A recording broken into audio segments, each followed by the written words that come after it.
Yo quiero, hermanos, mostrar en las Biblias solamente en un libro, en un solo libro, cuántas palabras hay de esta que hemos cantado.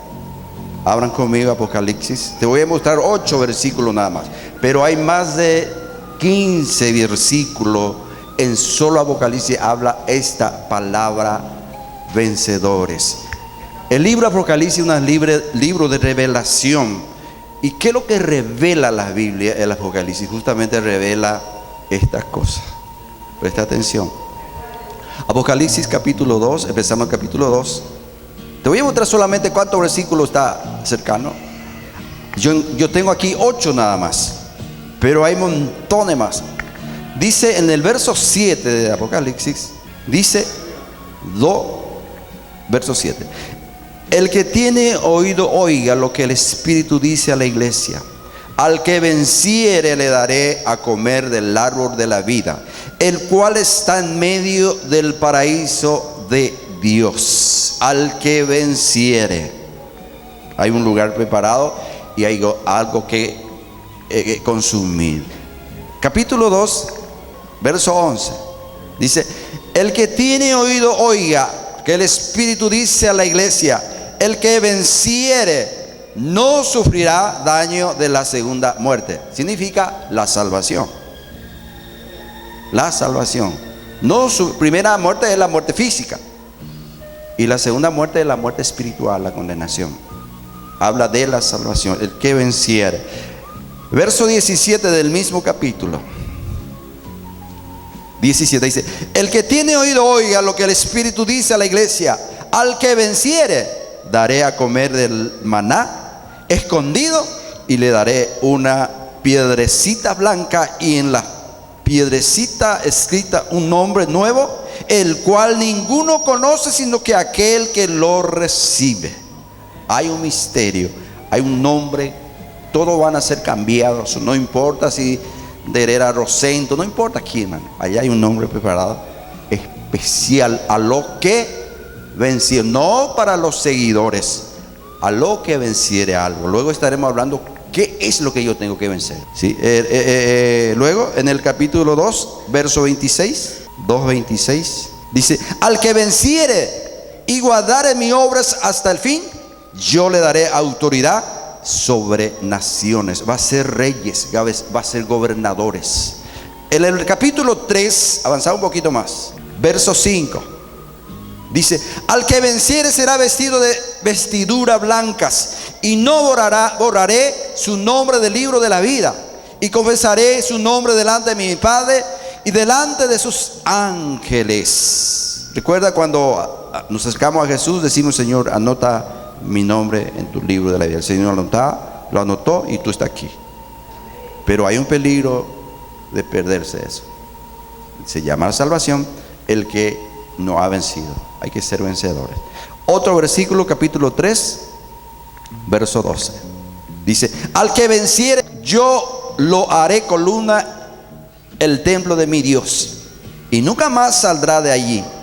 Y escribiré el nombre de mi Dios y el nombre de la ciudad de mi Dios, la nueva Jerusalén, la cual desciende del cielo de mi Dios, de mi nombre nuevo.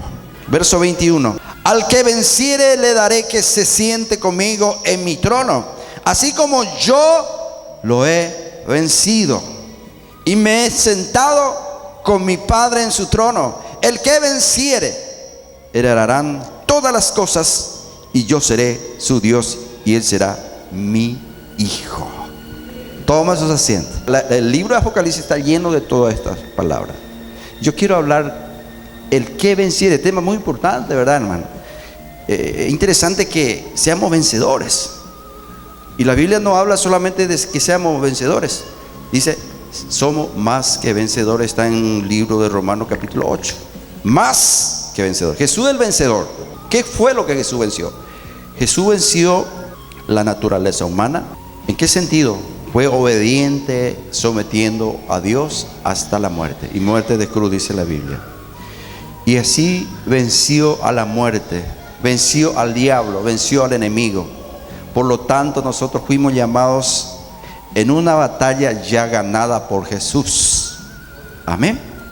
Por eso Él dice, porque yo he vencido, dice en el último versículo que hemos leído, así como yo lo he vencido.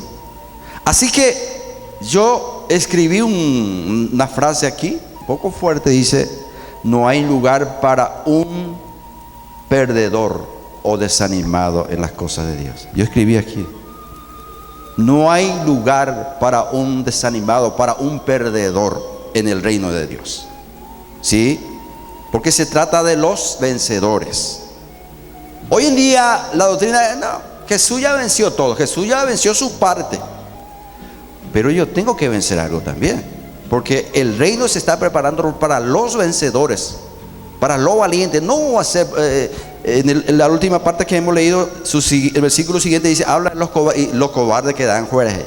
¿Quiénes son los cobardes? Que fueron llamados y se sienten perdedores. Siempre es a perder. Otro oculto es ganar su hora. A perder en todo, sentir todo aspecto, es a perder las cosas de Dios. Esos son perdedores, y no hay lugar en el reino de Jesús que tiene preparado para perdedores. Es para los vencedores. El reino de los cielos va a ser poblado de gente que ha vencido, gente que son realmente, que está encima de la circunstancia. Pero hay una mala noticia, hermanos. Yo te voy a mostrar. ¿Cuál es la mala noticia? La mala noticia es que nacimos perdedores. Paralelamente de llamados vencedores, Jesús nos llama persona victorioso en esta vida.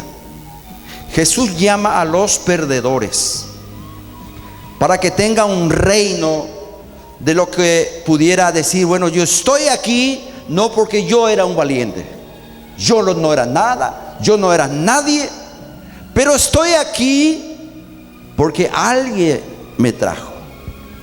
Dios llama a los perdedores en la vida, en todo aspecto, para darle honra a Él y sea un vencedor como tal. ¿Vencer qué? Yo voy a mostrar dos personajes bíblicos. Bueno, hay una palabra donde Dios habló a Josué. Hay una palabra nada más Dios pide: esfuérzate. Todos conocemos ese versículo 1:9. Josué 1:9 dice, mira que te mando que te esfuerces, sea valiente, no temas ni desmayes, porque Jehová tu Dios estará contigo en donde quiera que te vayas. Solo esa cosa necesita el llamado, porque todito lo que Dios llama son perdedores en la vida. Es así, son perdedores. Dios nos llama a un decimos, ay, se valiente, hay como gente no. Aquí están los que se han ya perdido la esperanza en la sociedad. No han tenido espacio para nada, no han sido nada. Por eso la Biblia habla, Dios llama a lo vil, a lo menospreciado, que no tenía valor, y toditos son perdedores, peores de la sociedad. Jesús llama en su presencia, no para seguir en esa condición, sino que para que sea vencedores, sea conquistadores. ¿A conquistar qué? Porque hay cierta cosa que nosotros aceptamos como parte de nuestro llamado. Ahí está el problema, ahí está el peligro, hermanos. Tenemos aquí a Isaac, capítulo de Génesis 25. ¿Quién fue Isaac? Isaac fue la promesa que Dios ha dado a Abraham como hijo. Capítulo 25, ¿cómo él fue su llamado? Era un perdedor al empezar. Capítulo 25, verso 1 dice, y oró Isaac a Jehová por su mujer que era estéril. Y lo aceptó Jehová y le concedió Rebeca su mujer. Entonces, hoy en día, que el tiempo en que vivimos, hay variaciones tremendas de lo que fue antiguamente, hermanos. Antiguamente, un matrimonio tiene que tener hijo. Una mujer que no tiene hijo, una mujer maldecida, una mujer que no tiene espacio. Encontramos la historia de Ana, por ejemplo. Ana sufrió, lloró mucho por no tener un hijo, han sido menospreciadas. Y ella acudió a los pies del Señor llorando, no sabemos cuánto tiempo y cuánto. Él decía, esta mujer está borracha. No, ella estaba amargada. toda la vida porque no pudo tener un hijo. Ella es una mujer estéril. Y para que una mujer pudiera ser una mujer entera, honrada, tiene que concebir un hijo. Y si una mujer es estéril, automáticamente es una maldecida, una condenada a no ser una persona normal. Y justo este hombre llamado Isaac, que era de la promesa, también él se casó con una mujer estéril que no podía producir, que no podía darle hijo. Y el propósito de Dios es que de él se levantaría una generación, una nación poderosa en el mundo. ¿Y cómo va a ser eso si él se había casado con una mujer que no da hijo? Nadie puede adivinar si tu esposa va a tener hijos o no. Nadie sabe eso, solo Dios lo sabe. Isaac sabía que sobre él iban las promesas que Dios le había entregado a Abraham. De él se levantaría una nación bendita. Pero ahora al empezar hay un problema. ¿Cómo va a realizar la promesa de Dios siendo que él se había equivocado, se había casado con una mujer estéril? La promesa de Dios no hay cómo avanzar. Pero él sabía la solución. Pero ya tenía una edad ya un poco avanzada, ya no es más un piquillo. Dice que él ya tenía 60 años cuando oró a Dios, presentó a Dios su mujer, Señor, diciendo: Señor, tú tienes un propósito contigo. Eso es importante, usted reconocer que tú fuiste llamado en su presencia. Usted no es cualquier persona aquí, hermanos. Si usted fuera una persona común y corriente, ¿cómo los demás no estaría aquí en esta mañana? Sí, tú estás aquí porque Dios tiene un propósito contigo. Pero yo sé que en tu mente, que en tu vida, en tu trayectoria del cristianismo, hay una enorme, hermanos, evidencia que tú eres un perdedor. Y dice: este no va a funcionar. Yo no sé si voy a continuar siguiendo aquí, porque todo es confusión, todo es derrota, todo es vergüenza. Y así sucedieron todo lo que Dios ha llamado en su presencia. No es usted, no es yo, no. Dios llama a perdedores en su presencia para realizar con él grande obra. Pero necesita solamente una cosa: esforzar y ser valiente y no aceptar esa denominación de perdedor. El diablo te dice: usted es perdedor, usted pierde todo, no gana ni una batalla. No, usted fuiste llamado porque Dios sabía que tú vas a ser vencedores. Necesita cambiar tu mentalidad. Isaac dijo a Dios: Señor, yo soy el hijo de la promesa y de mí tenía que salir una nación. Pero Señor, aquí tengo a mi lado una mujer que no puede dar un hijo. El problema es, pero tú, Señor, tienes promesa. Y tu promesa está encima de toda la circunstancia de la vida. ¿Cuánto cree y espera en la promesa? Si Dios te da unas promesas, no depende de las circunstancias de esta vida, hermano. No depende de los medios, de los recursos, no depende del tiempo en que vivimos, no depende. No, usted necesita creer, aunque lo es imposible, aunque cuesta, aunque no hay forma, Dios va a realizar su promesa. Isaac sabía eso y dijo: Señor, pero tú puedes cambiar esa historia. Aquí presento a mi mujer, dame un hijo. Y Rebeca se embarazó.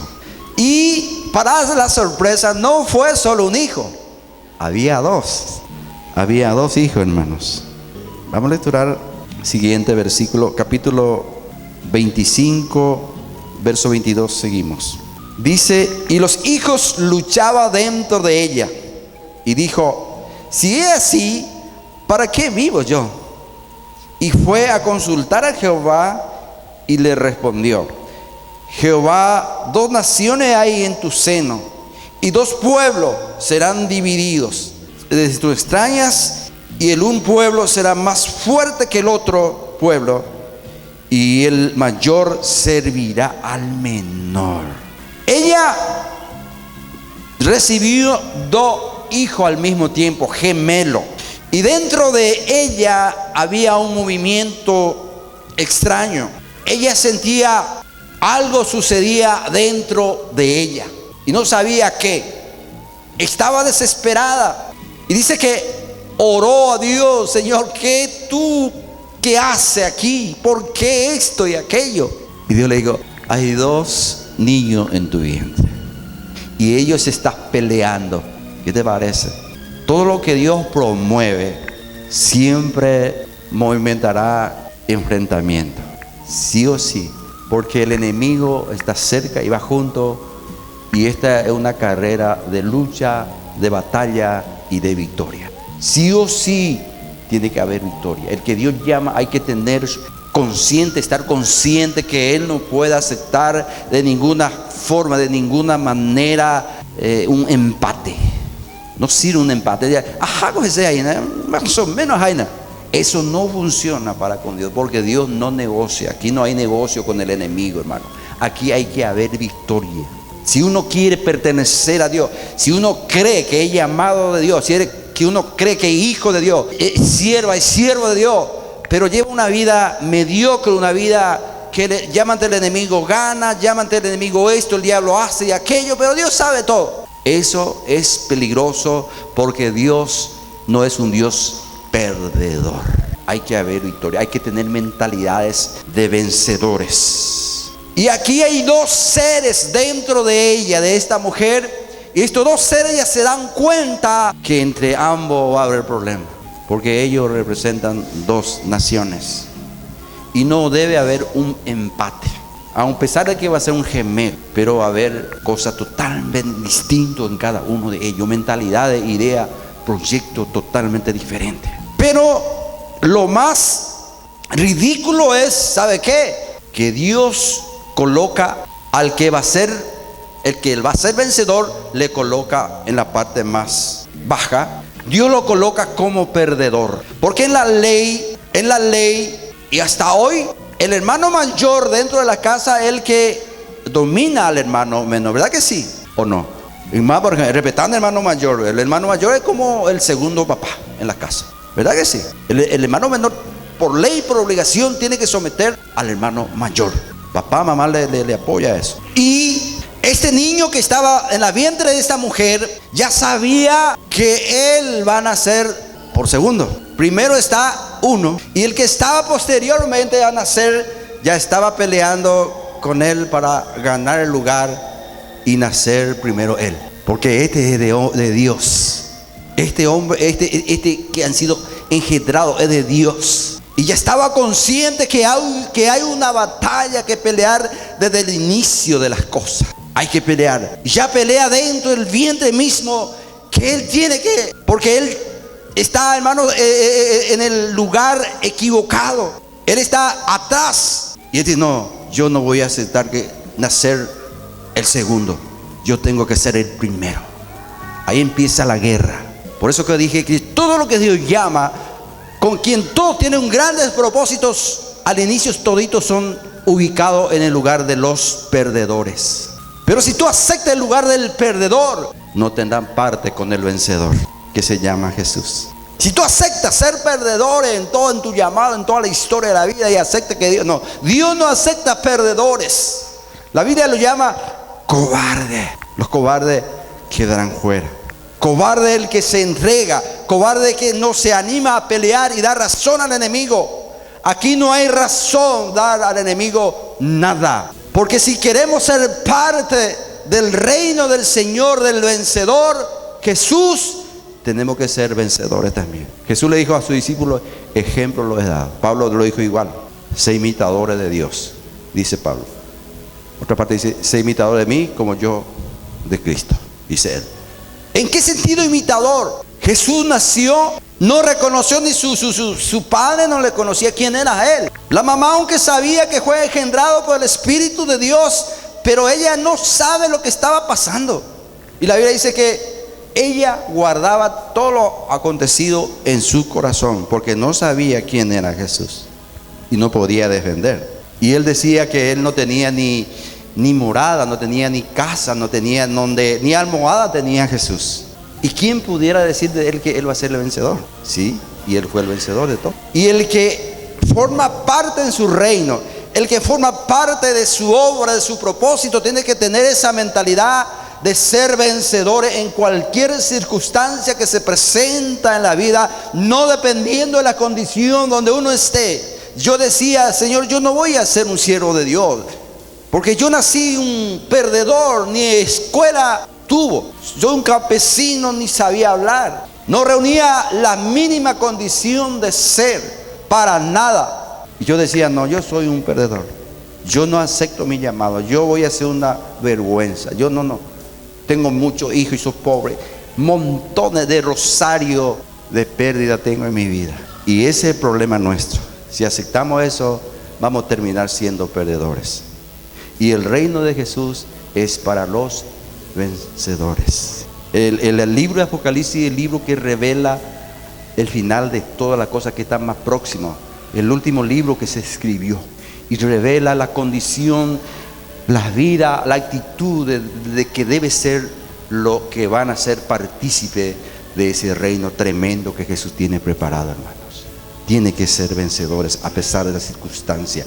Aquí no incluye la condición porque toditos somos perdedores. Empezamos siendo perdedores en la vida.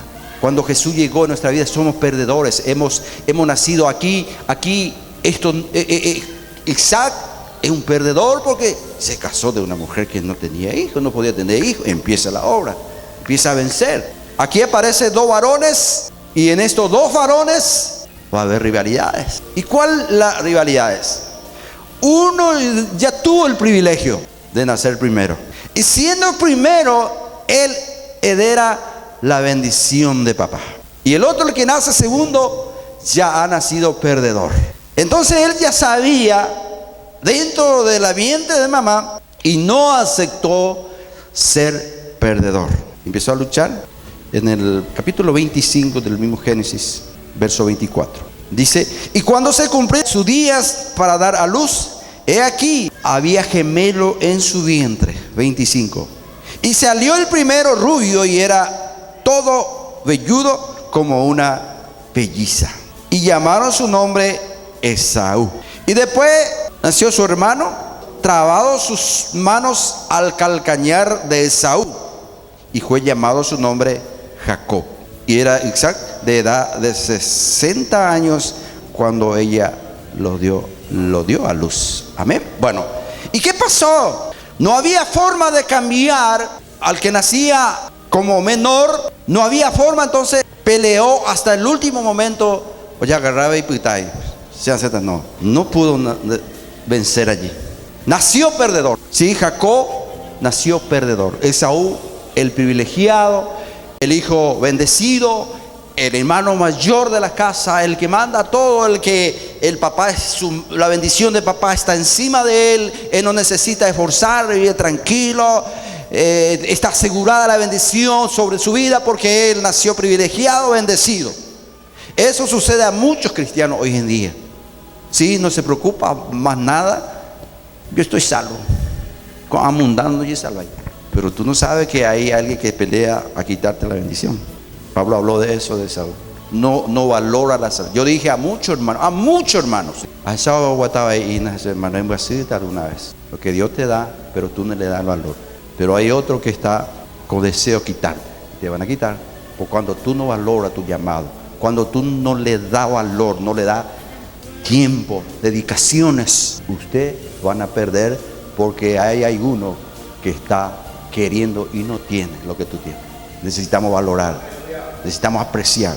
Esaú no valoró. Esaú nace privilegiado, bendecido, y Jacob sabía que él es perdedor en el inicio, pero él nunca aceptó de ser perdedor. Va a haber la oportunidad que yo tengo que ser ganador, yo tengo que ser vencedor. Y seguía, crecía junto. El otro era más hermoso, Esaú y Power. Sí, claro, Esaú era lindo el tipo. Papá subiendo maricador, o el mejor gana más el corazón. Jacob no tenía entrada porque él era el maldecido, el hijo menor. Solamente mamá lo consola a mi mía. Era perdedor el tipo. Pero él desde el principio no aceptaba ser perdedor. No aceptaba. Aunque soy un perdedor, aunque nací en un lugar ya derrotado, pero no voy a terminar derrotado.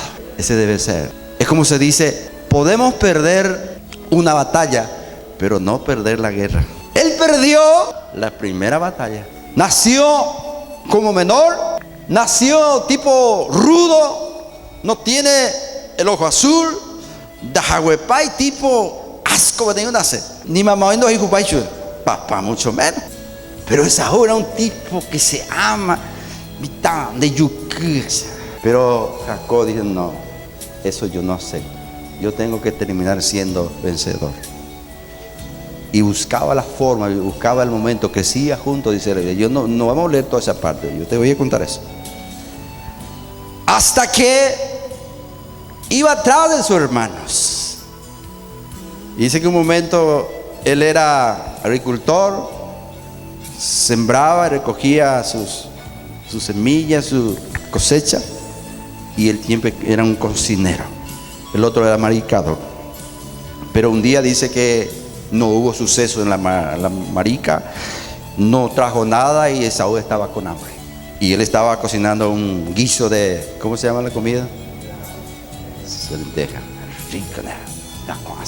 Esaú viene de la casa y no trajo ni angullando, güey.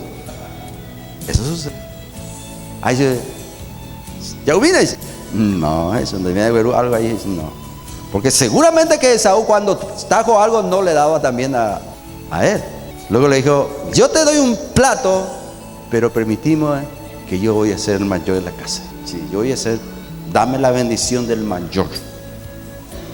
Dame eso. Porque aquí, hermanos, a veces somos tan justos, tan nobles con el enemigo. Pero tenemos que ser astutos, dice la Biblia. Sí, él es astuto. Por eso que lo llama a él Jacob, ¿qué quiere decir? Sí. Él era un malicioso porque tenía un propósito en su vida de ser vencedores. No seguir siendo derrotado, no seguir siendo ser vencido. Hasta que le convencieron, bueno, ¿de qué me sirve ser primero? ¿De qué me sirve ser un hermano mayor pasando hambre? ¿De qué me sirve ser, soy un hermoso, un ojo azul, con pelo? No me sirve si estoy muriendo de hambre. ¿Sí? Y le di un plato de guiso y hice un pacto allí. Desde hoy, Jacob va a ser el hermano mayor de la casa. Y ganó. Y el único que estaba con él, mamá siempre escuchaba a cualquiera. Dijo, mamá, Esaú me vendió su primogenitura. Y mamá, desde hoy yo voy a ser el que mando aquí en la casa. Desde hoy empieza mi batalla, desde hoy camino un escalón más en la vida, desde hoy estoy rumbo a la conquista final. Ahora queda solamente papá.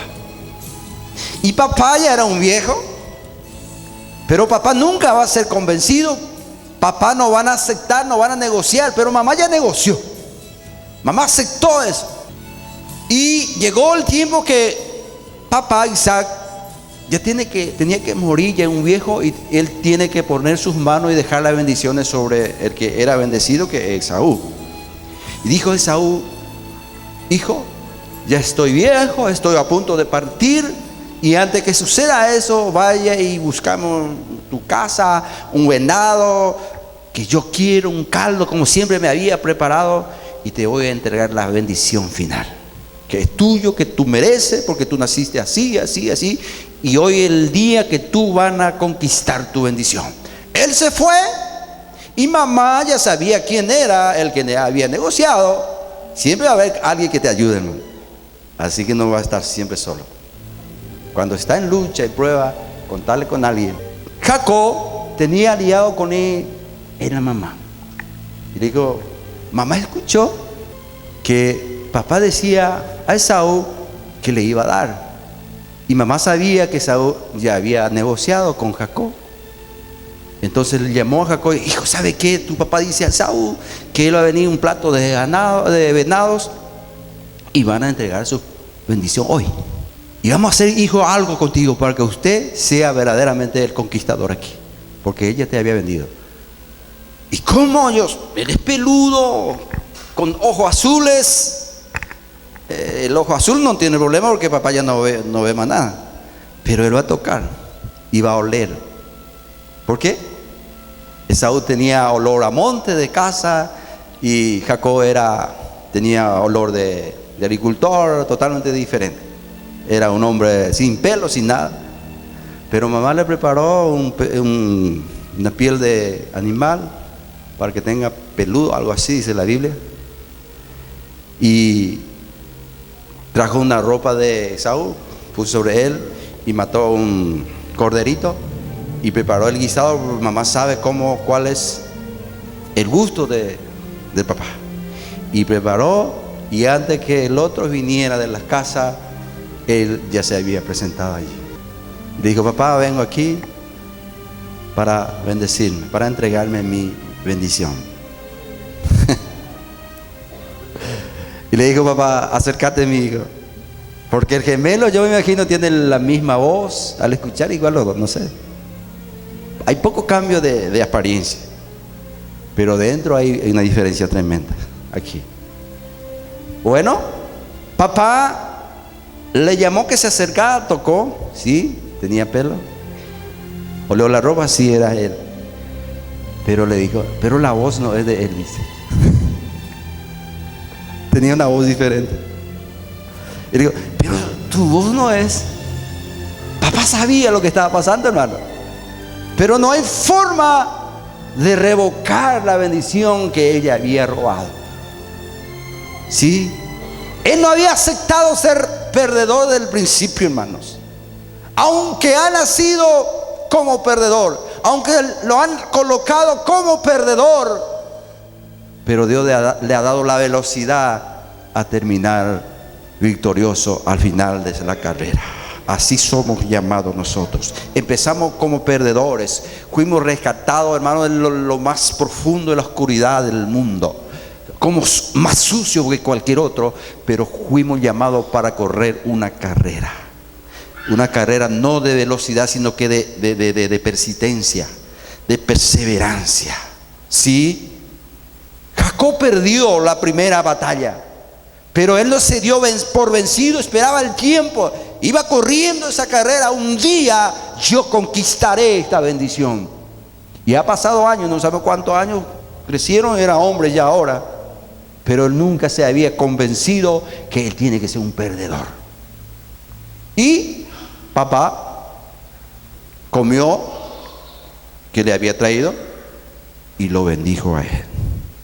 Ella recibió la bendición que era de su hermano. Bueno, ahora llegó el hermano, trajo el venado, cocinó y presentó a papá. Y papá le dijo: pero yo ya lo he entregado la bendición a tu otro hermano, que ha ganado tu hermano. Amén, hermano. Tu bendición, tu victoria es seguro, pero hay uno más fuerte y más inteligente que tú si usted no toma en serio las cosas.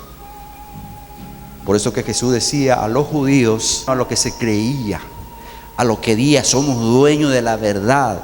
Jesús le dijo: en el día de juicio las prostitutas, los publicanos, los borrachos irán delante de vosotros al reino de los cielos. Habla de eso. Los judíos, los escribas, los maestros de la ley, ellos fueron llamados para cuidar y amar y hacer las cosas como Dios quiere y agradar a Dios. A ellos no les interesó eso, a ellos les interesaban las posesiones. No valoró el llamado de Dios, no valoró lo que Dios es como pueblo elegido, no valoró. Dios entregó a los gentiles que nosotros ni conocíamos, ni Biblia teníamos, ni idea teníamos, hermanos. Y Dios entregó a nosotros. Pero también la batalla sigue a cada uno de nuestras vidas, hermanos. Es un privilegio tremendo que nosotros no merecíamos nada de Dios. Naturalmente somos perdedores, somos pecadores, inmundos, metidos en cuantas cosas peores de la sociedad. Pero cuando Jesús llegó en nuestra vida, tenemos que cambiar esa mentalidad. No seguir en esa condición, porque si no, vamos a terminar siendo perdedores. Porque aquí Dios nos entrega un camino, un campo que avanzar, una carrera que seguir, y seguir no en una manera mediocre. Hay que haber una batalla, hay que haber un propósito, hay que haber un objetivo en nuestras vidas. Sí. Y la palabra que Dios usó a Josué diciendo: no temas. ¿Qué significa no temer? No tener miedo. ¿De quién? ¿De qué? No tener miedo. No tener miedo de las circunstancias que aparecen.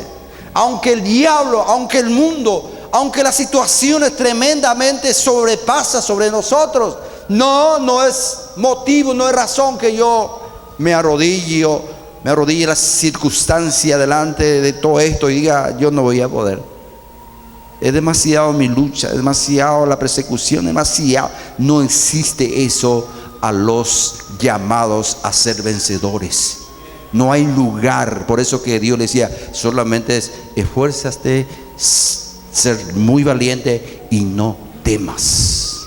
No hay enemigo, no hay enemigo superior, no hay enemigo que tú puedas decir, bueno, yo respeto esto porque es más fuerte que yo. El diablo, yo no quiero orar por un demoniado más fuerte que yo.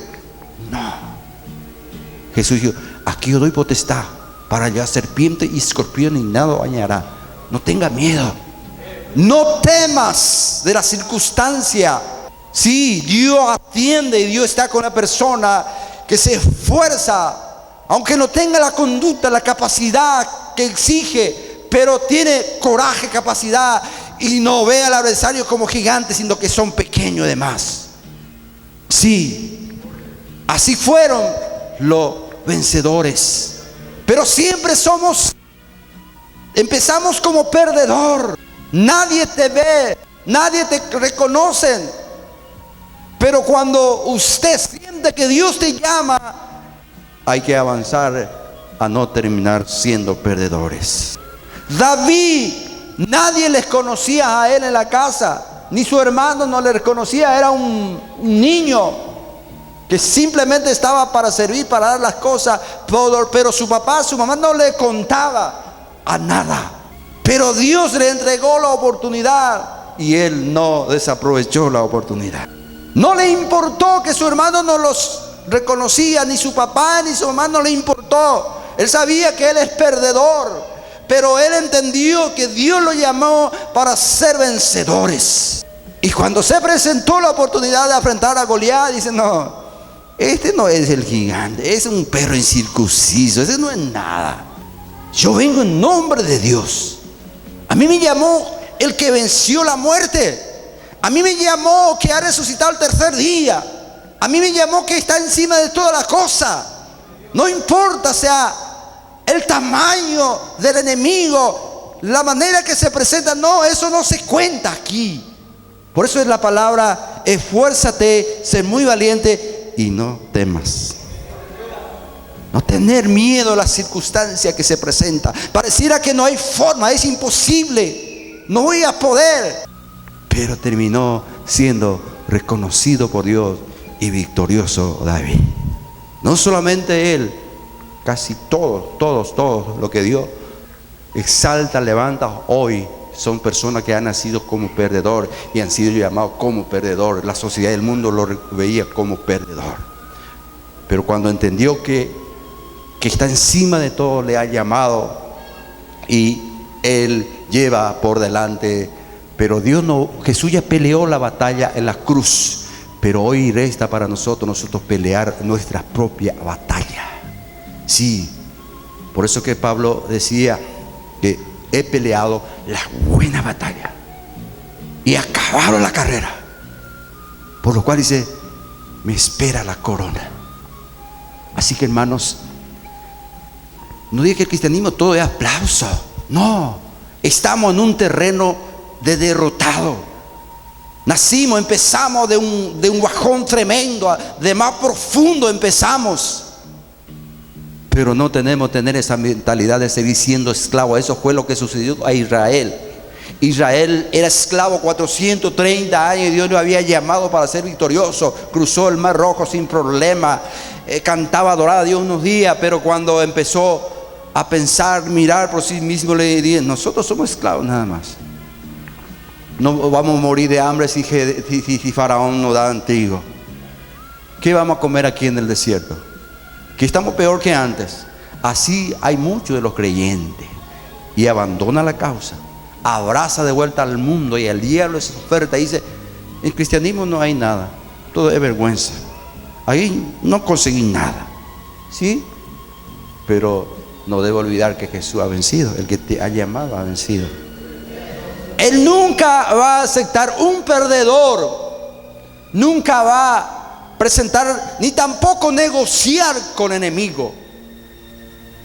Por eso que Dios decía a Jeremías: se convierta a ellos a ti y no tú para ellos. No debe haber negocio con tus enemigos, hermanos. No debe haber negocio. Afirma tu victoria, no por tu capacidad, no porque tú eres. No estamos dotados de capacidad, no estamos dotados de condición, no tenemos nada. Pero el que nos llamó promete darnos victoria. El Señor no lo va a hacer lo que tú tienes que hacer, lo que nosotros tenemos que hacer, hermanos. Sí, tenemos que ser vencedores. Todos estamos en eso, en falta. Y necesitamos ser vencedores. Hay un reino para los vencedores. Apártate de la Biblia, todo lo que hay unos 66 libros, pero toma un solo libro, Apocalipsis, y allí está el mensaje para este tiempo, hermanos. Porque vivimos en el último tiempo. El mensaje está allí para nosotros. Hay un reino para los vencedores. Hay un reino preparado para el que batalla con fidelidad, no con su propio esfuerzo, sino que con las promesas de Dios. Nos reunimos con condición para ser. No, nacimos perdedores. Fuimos llamados y colocados en lugar como perdedor, como fue Jacob. Pero terminó, venció al enemigo, peleó en el vientre, no aceptó el perdedor, peleó con su hermano por su primogenitura, peleó con su papá para que papá le convenza y le entregue a él la bendición, lo consiguió. Ahora fue amenazado por su hermano y fue echado de la casa, y yendo quedó en un lugar, y un lugar donde la presencia de Dios estaba, y él se despertó y dice: qué tremendo este lugar, aquí estaba la presencia de Dios y yo no me di cuenta. No perdió ninguna oportunidad el tipo, hermano. ¿Qué hizo él? Llevaba como almohada una piedra. Hizo pacto con Dios. No desaprovechó ni un momento. Dijo a Dios: Señor, si era tú que me había aparecido, porque él vio una escalera donde él estaba, y de esa escalera bajaba y subía ángeles, y se despertó atemorizado. Y él pensaba que han sido aborrecidos, porque él estaba aborrecido. Engañó a papá, engañó a su hermano, y dice: Dios está contra mí. Él no esperó que Dios pudiera seguir su paso. No. Por eso que dije: necesitamos ser astutos. Él no pensó que Dios lo seguía a él. Él no pensó que Dios le había calificado su actitud. Para muchos es un rebelde, para muchos es un hombre desastre. Engañó a su hermano, a papá y a todo. Y él dice: yo no sabía, dice, que Dios estaba conmigo, con mi actitud. Dios solamente aprecia a una persona el coraje, el que no aceptar la maldición, el lugar, la posesión, la vida y el mundo y el diablo le ha dado a la persona. Dios está con esa persona. Yo recuerdo a la hermana Manuela, nosotros seguíamos muy cerca de ella cuando ella se había enfermado de sus pulmones. Y la ciencia le dijo que ella ya no tiene más vida, que su pulmón está podrida. Y no solamente la ciencia lo dijo, porque así ella aparentaba. Pero ella dice: no, yo no voy a aceptar eso. Yo no acepto eso, Señor, porque los médicos le dijo a ella que ella tiene que ir allá, en el lugar de los cancerosos, para morir allá, en Asunción. Y la ciencia le dijo eso: aquí ya no hay más nada para usted. Pero ella mantenió su posición y su condición y dice: yo no acepto eso. Aunque la realidad es una cosa, aunque la ciencia no miente, dice la verdad, pero yo tengo un Dios que me tiene promesa. Y esa promesa no se negocia con la ciencia. Esa promesa no se negocia por lo dicho por lo demás. Ese negocio no maneja el diablo. ese negocio maneja él. Y si él no diga a mí, hasta aquí nomás, yo voy a seguir viviendo. Así dijo, hermano. Ella siempre testificaba. Y dijo a Dios: Señor, yo voy allá, pero no como un enfermo, sino como una vencedora para testificar lo que tú has hecho en mi vida. Y así fue. Ella se fue y testificó que Jesús le ha cambiado y le ha dado un nuevo pulmón. Ella es muy santa, ella es muy... No es igual que nosotros. Solamente ella no negoció con el enemigo, creyó. La hermana Perla, el hermano Eduardo tenía un hijo, una hija. La ciencia le dijo que va a ser un niño especial, una niña especial. No puede revertir eso, ya ha nacido así, la ciencia, el estudio, así fue. Y en esa época la hermana también oraba, hasta hoy oraba, permanece hasta hoy, pero no aceptó. Recuerdo vino en casa y nos contó lo que le dijo la ciencia y le dio los pasos. Y no trató de mostrar temor. Por eso la Biblia habla: no tenga temor. Aparentemente somos soberbios. Y hay que ser soberbio, hermano, delante del enemigo. Porque no hay de qué atemorizar ni mostrar debilidad enfrente de tu enemigo, y Dios estará contigo. Dios estará contigo. No mostrar al enemigo debilidad. Está prohibido mostrar debilidad. Por eso la Biblia dice: digan los débiles, fuerte soy. Fuerte soy. Estamos enfrente de un Dios que nunca ha perdido una batalla, hermanos. Pero ¿por qué muchas veces estamos humillados ante el enemigo? Aceptamos cualquier reto que el enemigo. Porque perdimos de oír su voz. Perdimos porque su palabra solamente dice: esfuérzate y sé muy valiente y no temas, yo estaré contigo. Jóvenes, el mundo es tremendo, es hermoso, pero es una mentira. Nuestro Dios es mucho más y tiene cosas más para dar. Así que yo no sé en qué lugar de tu carrera tú estás. ¿Cuál es la condición que tú tienes con tus enemigos? ¿Estás negociando cosas con él? Yo te invito en esta mañana a colocar como un guerrero y decir a tu enemigo: yo tengo que ser vencedor. Lastimosamente tú eres el perdedor. Jesús te venció en la cruz y Él es el vencedor, y me tiene preparado un reino si yo voy a ser un vencedor. No negocie con Él. Empiece tu batalla. Póngate en pie.